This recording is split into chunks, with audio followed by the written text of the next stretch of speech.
Nimesema namba moja, mipaka tunayotembeamo ni kutokana na familia tulizotoka. Vitu ambavyo vilimzuia baba yako, vilivyomzuia mama yako, ndo vile vile unaona na wewe vinasimama kukuzuia. Manake usiposimama kuvunja ile mipaka iliyozuia baba yako, iliyozuia mama yako, iliyozuia ndugu zako wasiweze fika mbali kwenye maisha yao, it means na wewe pia hiyo mipaka itakuzuilia, utakuwa kama wao. Kuna watu mna mipaka kwenye eneo la uchumi, kwenye eneo la uchumi hasa kwenye umiliki wa fedha. Kuna mipaka. Hivi tunavyoongea, kuna mtu sasa hivi ni mtu mzima, amefikisha miaka yake aliyoifikisha, hajawahi kumiliki angalau hata milioni aseme hii pesa ni ya kwangu. Hajawahi pitisha angalau miliki zaidi ya 500 aseme hii ni pesa yangu. Kwa kuna mpaka fulani ambao umewekewa pale kwenye 500, na ikitokea akavuka akapata 600, hela itakayofanya kazi kwenye maisha yake ni 500 peke yake. Ikitokea kama mpaka wako ni 50,000, kuna watu hapa unaweza kupata pesa ndio zaidi ya 50,000, lakini kwenye ulimwengu wa roho mpaka wako, mpaka ulio ni kwamba unapaswa kuishia 50,000 peke yake. Kwa ukipata zaidi ya 50,000, shangaa ile pesa unaitawanya tawanya, alafu 50,000 ndo unakuja kuifanyia maemezi, ama ndo unakuja kuifanyia kitu cha maana. Manake wewe unapitia kwenye mipaka.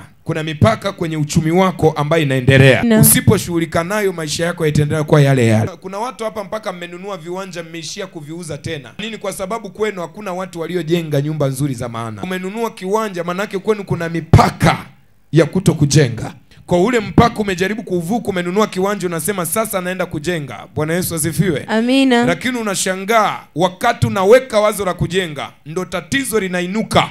Kiwanja unakuta tayari umekiuza. Unasema sasa ni wakati wa kujenga, unashangaa ghafla magonjwa yanakuja. Unasema sasa ni wakati wa kujenga, unashangaa ghafla vitu fulani vinakuja. Manake kuna mipaka unaipitia kwenye maisha yako. Kwa wewe ni dada, usishangae kila wanaume wanaposema tunakuja kulipa mahali, wanatoroka na ujui wanapotorokea. Saa nyingine sio kwamba umeroga, kuna mipaka kwenye familia ya kuto kuolewa, ya kwa mahali, ya kuto kulipiwa mahali. Kwa maana yake mtu anapowaza kulipa mahali, ile mipaka itahakikisha inasimama mbele yake, anakimbia.